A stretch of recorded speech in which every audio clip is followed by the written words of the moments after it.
Alright, welcome to this little video that kind of shows how I go about doing my double crimps and handling that for both on 24-pin cables and for PCIe cables. So let's go ahead and get started. First off, so here is what the finished product is going to look like, basically. So we have 2 pins on this power supply end. They need to go to 1 pin on the 24-pin end. So what I do is I just have 1 wire coming from the 24-pin and going into one of these 2, it doesn't matter which one, and then a little jumper wire from the pin where the cable going to the 24-pin is, and then over to the other pin that needs connected to it. And on this power supply, they happen to be right next to each other, which kind of makes it a little bit harder, except for on this one. So you can kind of see right there. I'm going to change the focus a little bit. So you can see I have this going into here, and then coming up over here too. So that's kind of the finished product, and let's go ahead and start making a double crimp here. First off, you're going to need the wire going to the 24-pin. This is just some scrap I had. And then another smaller gauge. So this is 16 gauge and has some pretty darn thick insulation. I think it's like 3 millimeters outer diameter. And then this is some more 16 gauge, but the insulation is only 2 millimeters in diameter, and this will help when you're doing the double crimp for it to actually fit into the connector nicely, because we only have that little square to fit it in. And we have our pin here.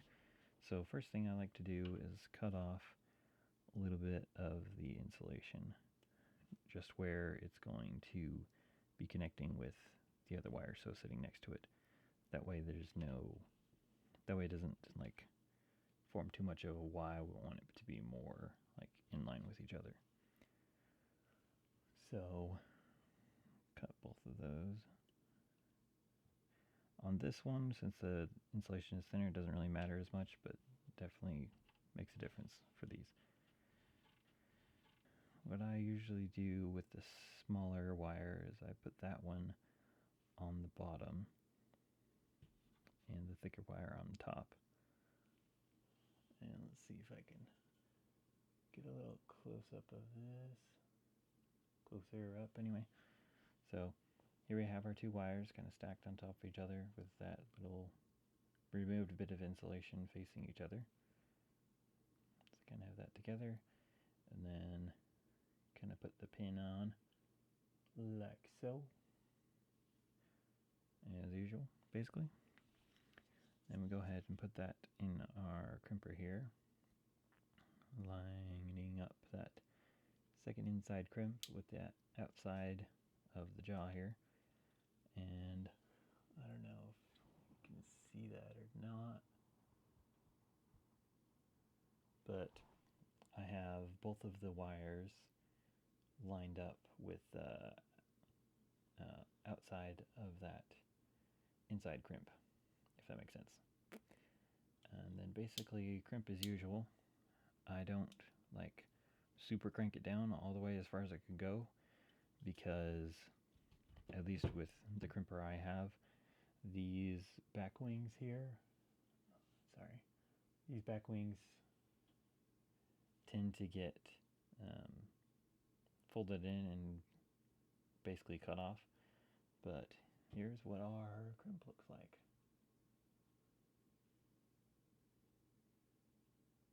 Pretty good if I say so myself. And then now let's move on to actually putting some sleeving on that. So what I have for sleeving, I'll readjust focus again, is I have a piece of some Teleos carbon fiber. It's just a tiny little bit of extra I had. as well as some MDPCX Love Orange color. So it should help us with our seeing the two different sides. So first thing I do is I cut off roughly, it's not quite 45, but a good little angle. Snip off of here. I cut that off, then melt it a bit.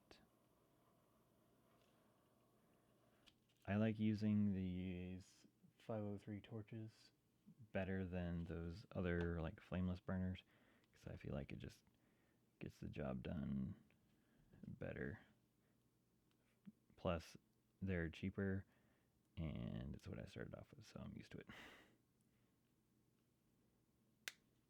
Cut some off this one as well.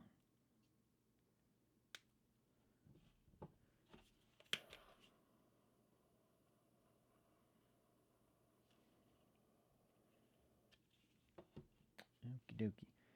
Right, so now we'll put them both on, taking care to line up like the little bit that we removed with the crimp here.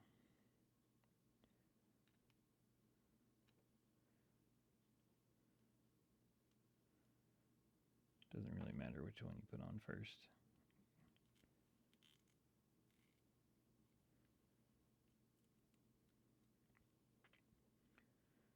Alright, so there we have them both kind of lined up here. I'll get a close up in a second here.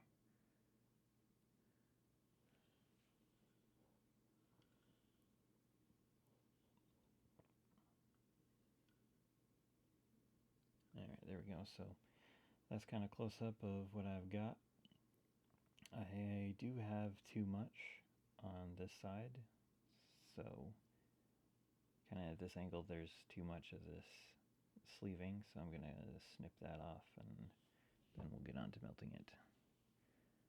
That way it'll lay flat and then also melt smaller. That way it can actually fit into that little square much better. Alright, time for melting. So let's grab some heat shrink here.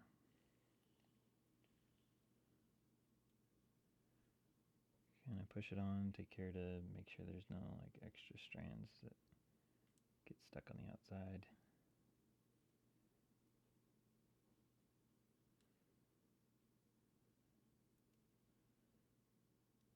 Kind of look in and see, make sure that your sleeving's still all lined up properly. You want to make sure it's back behind at least these top tabs here. And then we'll go ahead and melt it up here.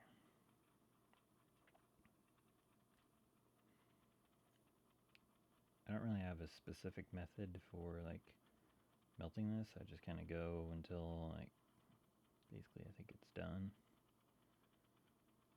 Don't really have another trick really, except like you're gonna see at the end here, this should shrink down a little bit more when it's actually melted. Kind of just going back and forth, that way I don't have like the direct flame right on the heat shrink the whole time, because that'll just burn it right up. Make sure you get the sides.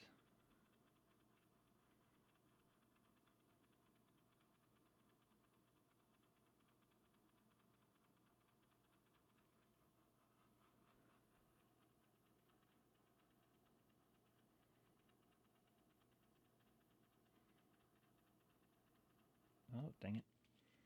So, yep, sometimes that happens to where the heat shrink just decides to split on me. I don't know if you can see, but you basically just split itself off. It's just kind of annoying, but it's not a big deal breaker. So we got a few stray strands here, so we'll go ahead and hit those. I'm going to push them back in.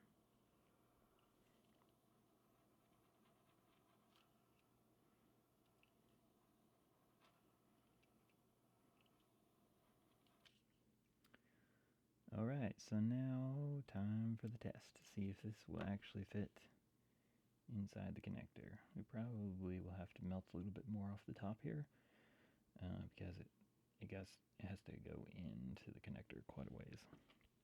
Well, let's see.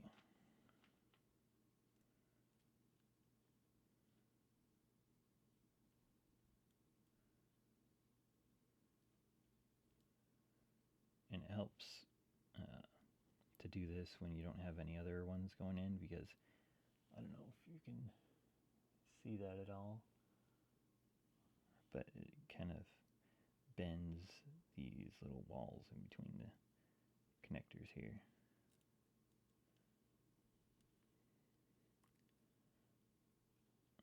We're super close.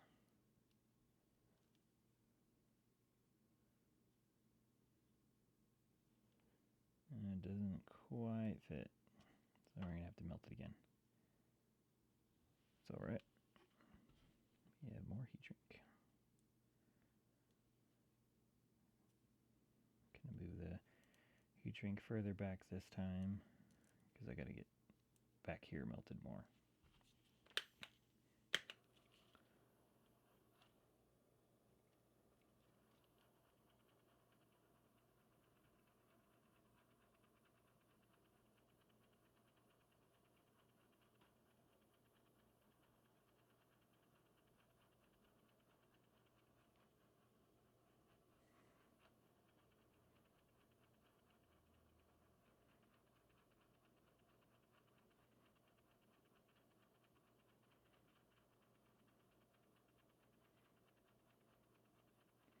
I really kind of focus on the sides when I do this part, because that's where it actually needs to melt. This is actually in between the two.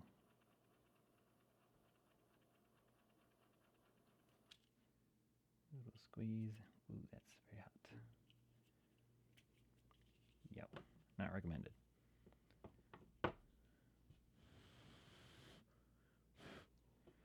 Alright, let's take this off here. So there's what it looks like afterwards.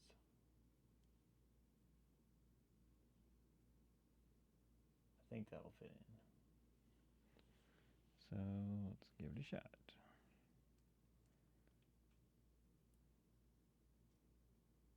Make sure it's lined up. And there we are. Fit in. Ink it on it pretty good. It's not coming out. So that's what it looks like. And then still able to get in all the other pins around it. Focus.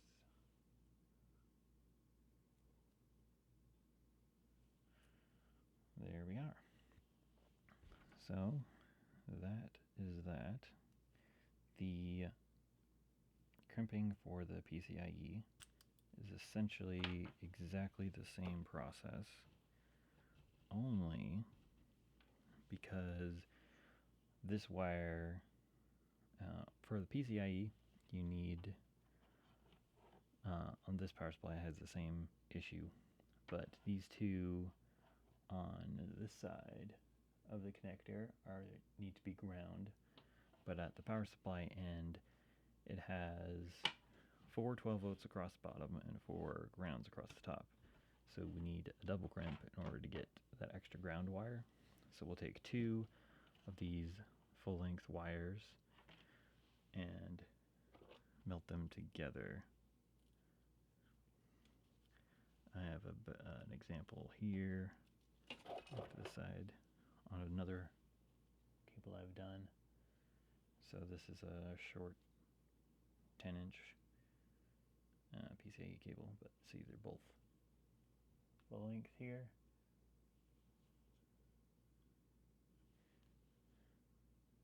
But it's 2 wires and then they're crimped down to 1, just like we did earlier. The only trick is on the connector. So this would be one of those CPU 8-pin connectors. I just happen to have this one as an extra so I can use it. I don't have I have some more CPU 8 pins on order, but what I do is if the pin I need to put the double crimp in is on the bottom. Well, it doesn't really matter if it's on top or bottom, but I take my snips here and kind of line it up close to the wall and kind of cut basically as far in as I can go on both sides of that wall. And all that does is make it so that this bottom section will have more space for the cable to go up in. You can see how I kind of have that pushed out of the way now. So now we can push this in. We don't have to be so precise about melting this. So that'll go in. Let's show with that other cable. Because see, this one's not melted like nearly as much. So here we have it. We'll put it in the bottom here. And this is fraying a bit on me because I've taken it in and out a couple times. But then it looks like we have two different cables connected in two different pins, but they're really into one pin. So that is how I do it. Thanks for watching. Hope that helped, and good luck on your builds.